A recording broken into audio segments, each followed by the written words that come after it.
آپ صلی اللہ علیہ وسلم اور علی رضی اللہ تعالیٰ عنہ ایک جنگل میں پہنچ گئے، اور اس جنگل میں ان لوگ جب دشمن ان کے پیچھے پڑے تھے تو وہ لوگ بھاگتے بھاگتے جنگل میں پہنچ گئے۔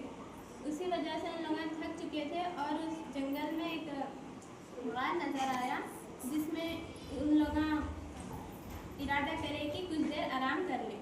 اس غار میں جا کر آرام فرمائے کچھ دیر کے لیے، تو آپ صلی اللہ علیہ وسلم علی رضی اللہ تعالیٰ عنہ کے گودی میں سر مبارکہ یعنی اپنا سر علی رضی اللہ تعالیٰ عنہ کے گودی میں رکھ کر سو گئے۔ کچھ ہی دیر میں ان کی نیند لگ گئی، اور تبھی عصر کا وقت ہو رہا تھا، اور علی رضی اللہ تعالیٰ عنہ یہ سوچ رہے تھے کہ عصر کا وقت ہو رہا ہے کہ آپ صلی اللہ علیہ وسلم جاگ گئے تو میں نماز ادا کر لوں، پر ایسا نہیں ہوتا۔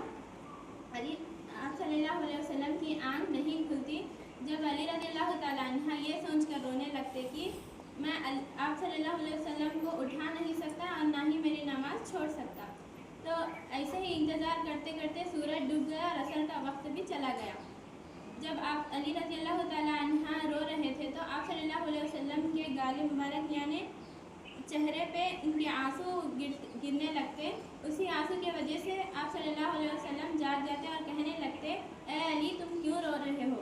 تو آپ علی رضی اللہ تعالیٰ عنہ نے فرمایا، یا رسول اللہ عصر کا وقت ہو چکا ہے اور سورج بھی ڈوب چکا ہے۔ تو آپ صلی اللہ علیہ وسلم فرمایا، تم رو مت، میں اللہ سے دعا کروں گا کہ جو ڈوبا ہوا سورج ہے وہ دوبارہ پلٹ دے۔ تو اللہ تعالیٰ سے آپ صلی اللہ علیہ وسلم یہ دعا کرتے ہیں کہ اے اللہ جو ابھی سورج ڈوبا ہے وہ سورج کو دوبارہ پلٹ دے۔ تو اللہ تعالیٰ صلی اللہ علیہ وسلم کی دعا قبول کر لی اور سورج کو دوبارہ پلٹ دیا۔